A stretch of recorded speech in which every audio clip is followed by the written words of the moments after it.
Okay. Hello, everybody. Welcome to Political Hub 101. I am Evan Hunt, and you are watching the D-7 House debate, one of the most contentious House races. Joining me is Democratic nominee Bryson Pittman and Lib Dem nominee Dom Cons. I also have my fellow moderators Harvey Long and John Ossoff. John, would you like to lay out the rules for the debate? Yes, of course. Okay. So in this debate, like I already told the candidates, you guys have a minute and 30 seconds for opening statements and closing statements. You have 30 seconds for your rebuttals. Each candidate gets 2 rebuttals for each question. If they don't have no rebuttals, they can just pass. Um, yeah, let's try to get this as quickly as possible. Take your time. This is your debate, your time, and I'll start off with the first question. Okay, this question goes to both candidates, and the Oh, wait, we question haven't will got our go opening to. statements. Are we doing those? Oh yes, please. Opening Okay, who's statement. going first? You just want me to go first? Yeah. Okay, I'll go first. Okay, so of course, thank you for the moderators for having me, and thank you, Bryson, for attending.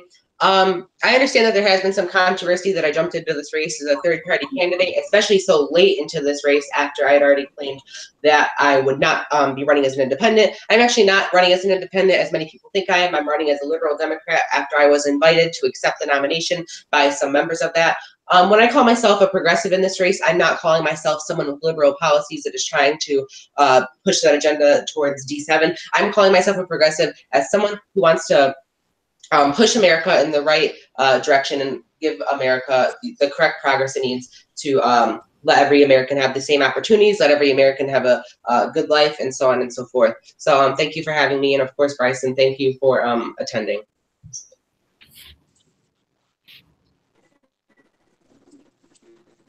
Mr. Pittman. Yes, thank you, moderators. Thank you, John and Evan, for hosting me. And yes, of course, thank you, Dom, for joining me as well, because I know we all have busy things to do. I'm glad to be here because it shouldn't, even though this shouldn't even be happening, this shouldn't be necessary. I wish Dome wouldn't have run his third party bid or whatever he calls it, because we all need unity in District 7, but he has chosen that route, and I respect that. I have a vision for District 7, a vision that for brings change that can work for everybody, Democrats, Republicans, and independents, because I believe that we must prosper together to have a better district and a better country. Thank you. And I look forward to discussing all the important issues in this debate. All right, so I guess I'll do the first question. For both candidates, as you know, your district encompasses the great state of Michigan. And in the city of Flint, there has been recently a water crisis. What is your feelings on the water crisis, and how, what is your feelings and what do you think should be done? Even if it isn't in MEC, I kind of want to get your opinion, because water and contaminated water is a problem that not only is in Flint, but in other areas, especially with the lead. Mr. Pittman, you can go first. Yes, thank you so much for that question. I have a lot of great friends in Michigan that have in Flint specifically that have lived through this crisis and suffered through this water crisis. We must ensure that we have clean water. That is the most important thing that we must do, and we must not forget that Governor Rick Snyder needs to be held accountable for his carelessness on this water crisis. We need to ensure that we have better, cleaner pipes, and we need to monitor our water systems and our lead levels so it doesn't get to a dangerous level to where it becomes harmful to our kids and families in Michigan as a whole. And I would, as District 7 representative, I will craft a bill that ensure that we have cleaner water and that we monitor our lead levels. Thank you.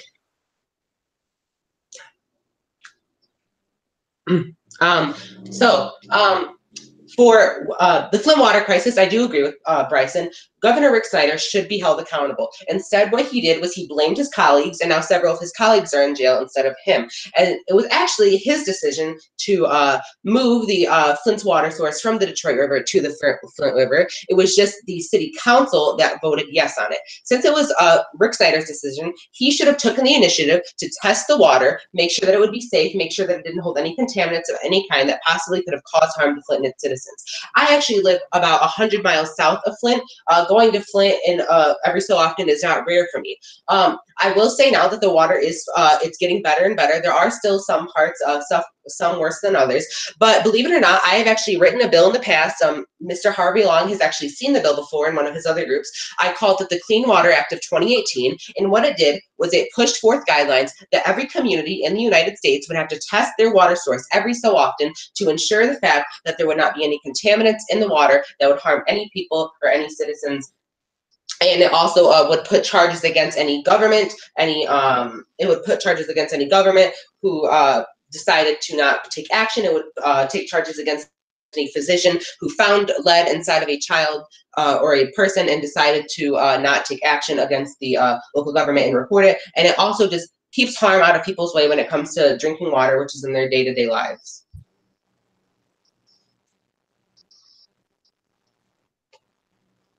Mr. Ossoff, you may ask the second question.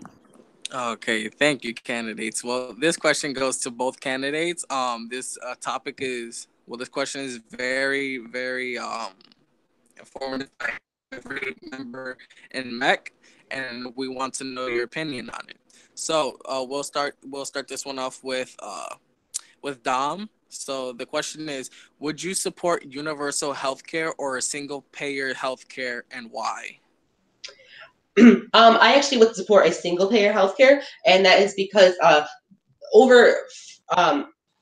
before the Affordable Care Act, I believe the number was 40 million people were left uninsured in the United States. After the Affordable Care Act, that number has gone down to about 25 to 30 million people that are still uninsured. And that number is still unacceptable. Even people who have priority health care with their privatized companies, with their jobs such as teachers, factory workers, or even just because they can afford it, they are still paying $100 to $1,000 copays on medications that they need to save their lives. A person with diabetes with priority healthcare is paying a $500 copay for their insulin, and that is not okay because their insulin is something that they need to survive. With a single payer system, which is adopted into many countries, insulin only costs $10 a copay. That is $490 less than it is in America. And to adopt a single payer system, all that we need to do is first we would need to have many Americans, we would gradually do it over 5 to 10 years.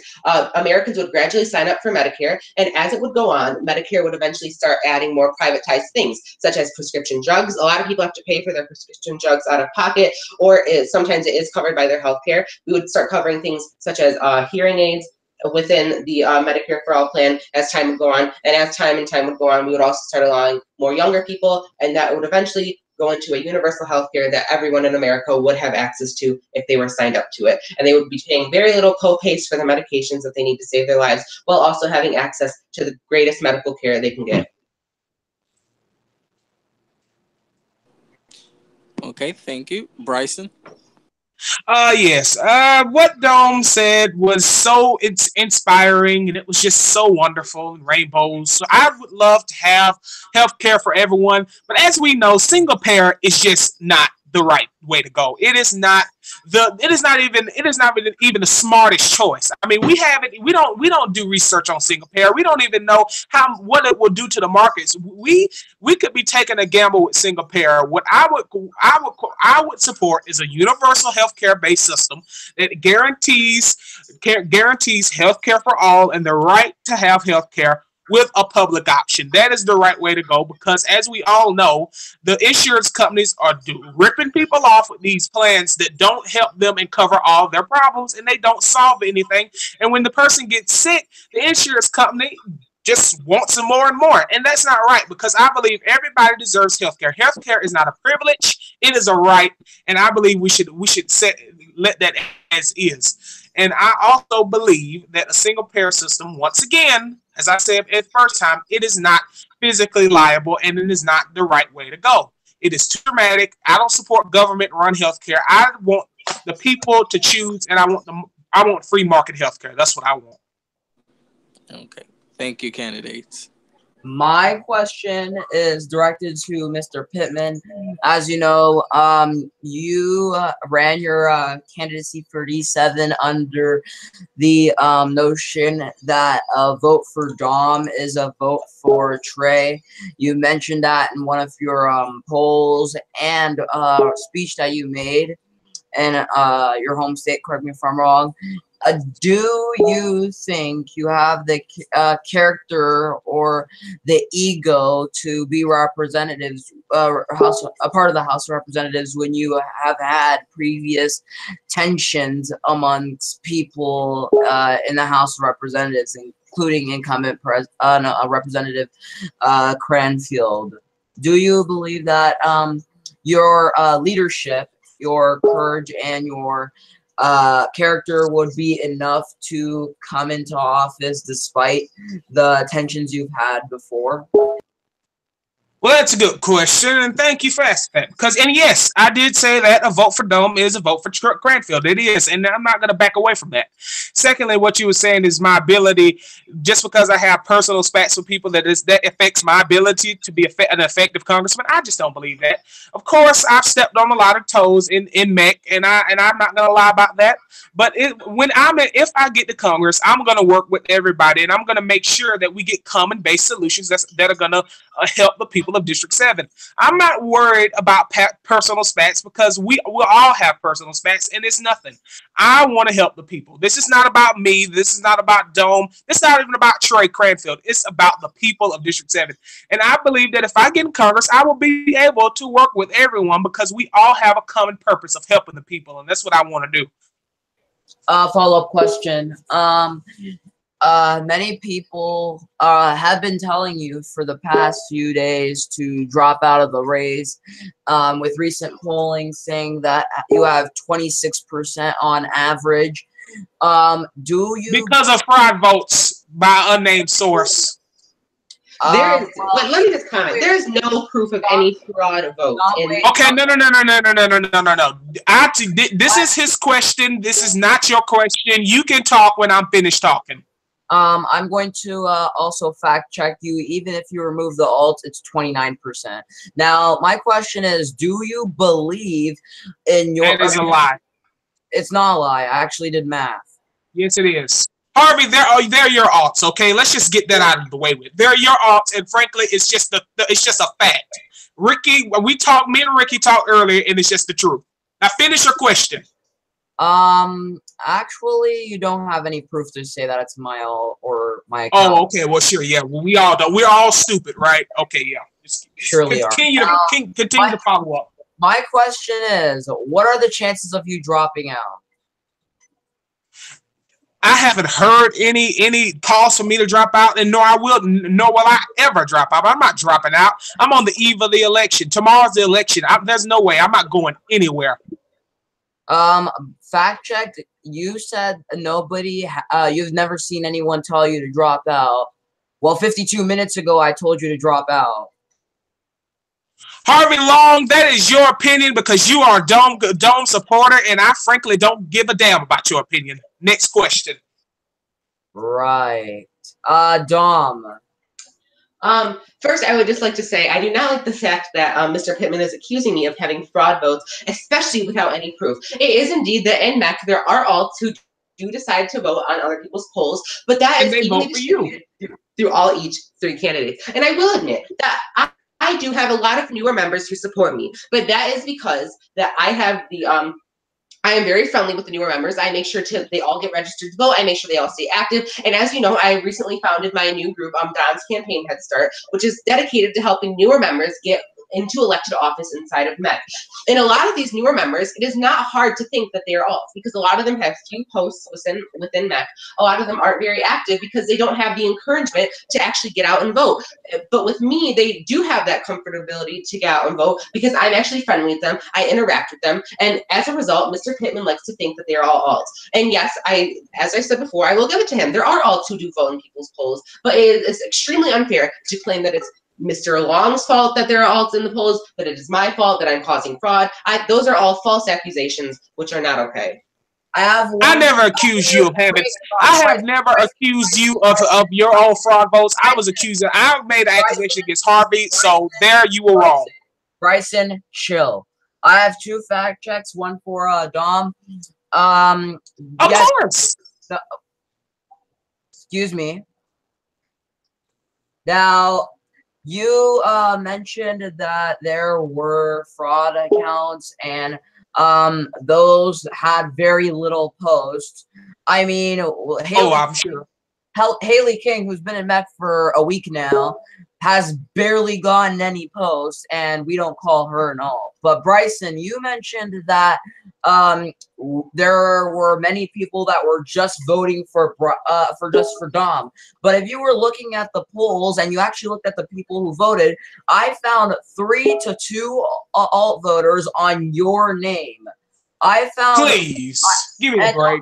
You see, this is why I didn't want you. I didn't want you to moderate because you are obviously a Dome supporter, and I'm not going to be in a 2-on-1 handicap match. Well, too bad for you. But okay, if you guys would like to move on to the next subject, we can. Wait, Dom, let me just finish. And yeah, finish, because you have nothing to say, Harvey. You have no intention of being impartial in this debate. You're saying I have nothing to say when I'm saying it. Now, yeah, you have nothing to talk about. You basically are just spitting out false facts. Me and Ricky looked at the evidence, and your alts overwhelmingly vote for Dom. Are you calling me a liar? Are you calling Ricky a liar? Everyone, just let each other finish, and let's move on to the subject. We need to get into the voters' issues. We need to move on because Harvey is coming to this debate with an agenda that is not working. If he wants to be in where you should have ran for the candidacy if you want to argue with me, pal. Okay. Bryson, you need to clear up and say which accounts belong to me. Okay. Whatever. Guys. Yeah, whatever is a good answer. Okay, let's move on. We need to focus on the voters' issues. I just want to tell the candidates that we try not to have a political bias. I know me and John have not voted in polls. I also want to say, now let's move on to the second question. Right. Bryson and Harvey are gone. Okay, Dom, you can start off with a question about that. Okay, just ask me then. In Wisconsin, it is known for its high dairy. How do you want to preserve the dairy industry and make sure that it doesn't decline any further? Well, dairy is a big part of the farming industry, and it is okay, I'm talking, excuse me. And farming is dairy is a part of farming. And I've actually written a bill in the past as well, and it would help preserve farming. Many farmers are losing their jobs or losing their homes because they're not making the incomes that they used to. Because with more things such as artificial foods and such going out on the market, the use for farmers is kind of dying. And especially with with mills and such. No, besides the point, I have written a bill in the past which would help try to preserve farms and the farmers who own the farms, and it would help them out with things such as I tried to implement I wrote a bill once that would even suggest implementing a universal income to all farmers, to where if they couldn't afford the supplies or their ranches anymore, that the government would help subsidize them and preserve their land and such to help continue on with their progress. And so on and so forth. So I really do think that in order to preserve dairy, we also have to preserve farming. And a follow-up to that question: do you think that the government should give incentive? Well, John's here. I don't know where Harvey went. His picture's gone. Harvey. Bryson back. A follow-up to that is do you think that the government should incentivize? Wait, guys. Okay, I can't hear Evan. Okay, what, Evan? Hello, guys. I'm back. Okay. Evan, what were you saying? Do you think that we should incentivize dairy companies? You're breaking up. I'm sorry. What are you saying? Okay, Dom, a quick follow-up question. Do you believe that we should give tax incentives and to dairy companies to stay in the U.S.? Yes. Well, in order to keep them in the U.S., yes, I do, because I do not think that it would be appropriate to be importing things such as dairy into the U.S. I think everything should stay homegrown within the U.S. I do not think that we should be bringing anything from outside the country, because not only can that have health risks, it also, I think the American people would be much more comfortable having things being homegrown.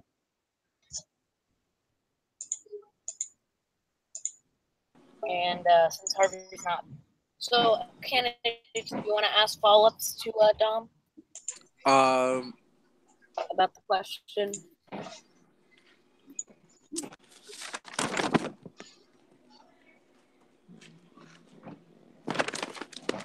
I don't have a question for. Well, I don't have a follow-up for that question. All right. Wait, I have a question. Have we discussed tax policy yet? If not, what's your well, Harvey, you didn't pick out one of the candidates, so kind of. I know, but this question's directed to Dom. What's your tax policy, Dom? I would, with me being in favor of many social programs, you know, such as universal health, not universal, single payer healthcare and tuition free college. With having things like that, we would have to raise taxes. But with those policies, we are also benefiting people. And believe it or not, we're actually saving money. Believe it or not, if we were to make tuition free, if we were to publicize, if we were to make every single public college within the United States free, we would actually be spending about the same amount of money we spend on financial aid at those colleges that are public within the U.S. And when it comes to single payer healthcare, you would be receiving, you know, priority healthcare, or the best healthcare that you can get, which includes things such as your prescription medications, hearing aids, and so on and so forth. So with many social programs that I have, it does involve higher taxes, but at the same time, those higher taxes will actually, in the end, be saving money. Because actually, also, believe it or not, single payer healthcare within the next 10 to 20 years would actually be saving as much as $3 trillion in the United States.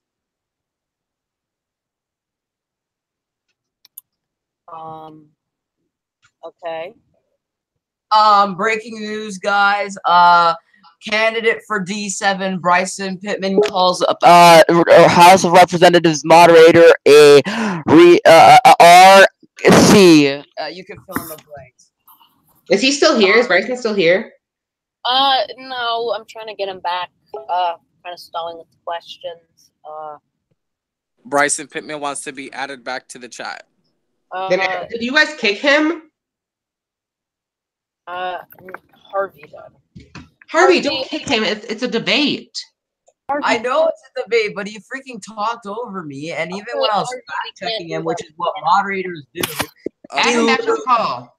Harvey, just tell them. Okay, I was gonna mute him. It's just okay. I gave. Then why did you? Maybe this problem would have been so. Because I did. Shut up, Harvey. Okay, shut up, Harvey. I'm letting you moderate. Add him back. We are not gonna ask specific questions. Remember, we're just gonna ask about their stance about policies, economy, jobs, healthcare, and so on and so forth. Okay, what I may do is I may give him a link to one of my homes. Did you guys just want to continue the debate with me then, even though it would just be a one-way debate?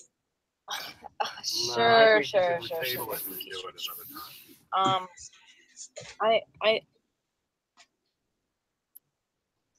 Well, if anyone actually watches this far. Yes, we have 2 viewers. There's 2 viewers. Okay. What I could do is I could start a different. Okay, just question me for now until Bryson gets back. All right, John, you want to take this?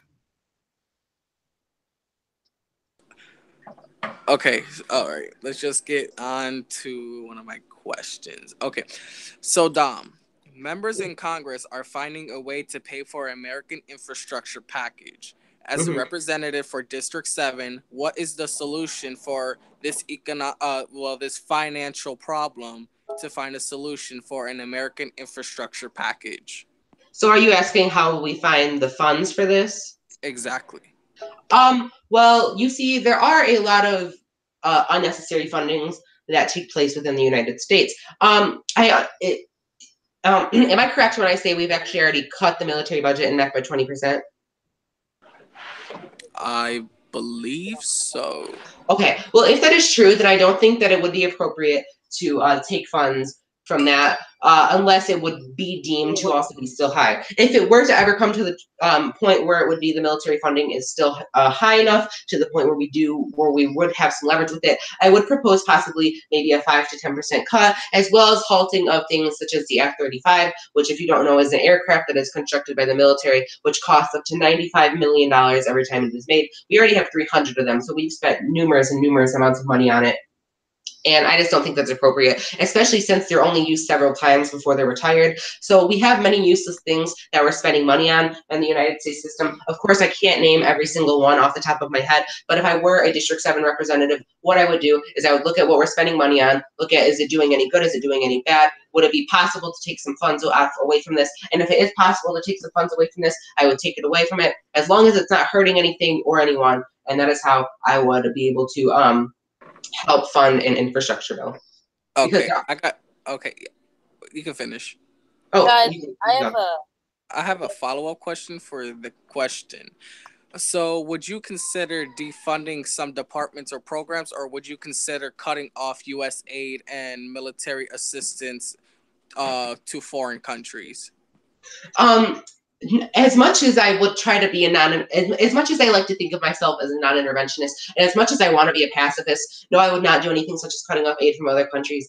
And that is just because a lot of these countries are allies that need our help, or a lot of these are countries that are within the hands of people that don't have the best interest for them. And I do think that these people really do need a helping hand.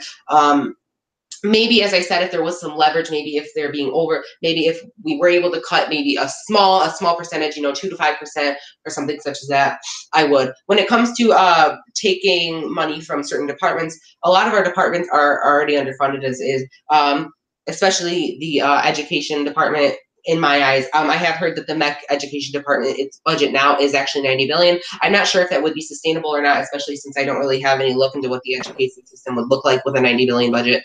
But as I said, I would look into what we're spending too much money on, what would we have some leverage with, and if any of the departments we would have some leverage with its funds, then yes, I would support pulling funds back. Just as I said, I would support pulling funds back from the military as long as I know it wouldn't hurt the military itself.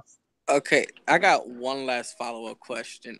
So, are you still considering of giving U.S. aid to countries that are wealthy enough to pay for their own expense, like United Kingdom, France, Germany? Would you still consider giving U.S. aid to those countries, and cutting off our aid to fund the American infrastructure bill? So would I cut off aid from our allies in order to fund the infrastructure bill, is what you're asking? Yes, like cut off aid to very wealthy countries.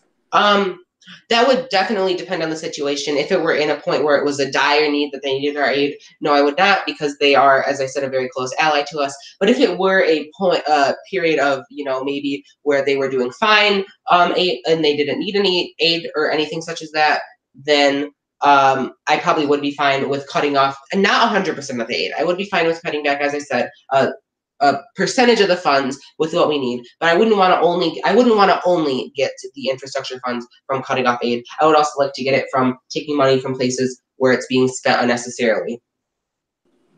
Okay, thank you. Okay, we should move on to closing statements. Okay, well, Bryson Pittman. That's our D-7. What were you gonna say? What were you going to say? Just continue with the closing statement. Okay. Well, Bryson Pittman left. It wasn't really his choice to leave. I wish he would have been able to conclude this debate with me. If he ever wants to have a rematch, possibly, well, tomorrow is actually election day. So that's besides the point now. But I am very fortunate that I was able to share this time with Bryson Pittman, and I hope you guys can see at the ballot box who you want to vote for. Just remember that when I call myself a progressive, I'm not saying I'm somebody with liberal policies and I'm trying to push an agenda. When I'm calling myself a progressive, I'm saying that I'm trying to come up with enough policies and bills that will help progress the American people to a better future, whether that mean even pushing some conservative policies. I stand for things such as tuition-free college, universal single-payer healthcare, reforming our education system, and so on and so forth. And as I said, I've already proposed those in the past in different groups that will benefit farmers, that will benefit the Clean Water Act, which would prevent another crisis such as the Flint water crisis, and so on. So I hope you can see that I'm actually here to try to benefit the people. I'm not here complaining about my opponent running. I'm not sitting here claiming fraud and so on. And I just hope that you can sit here and see that I'm actually trying to benefit you guys, and you have a clear decision at the ballot box. Thank you, moderators, for having me, and thank you, Bryson, for the short time that you were here.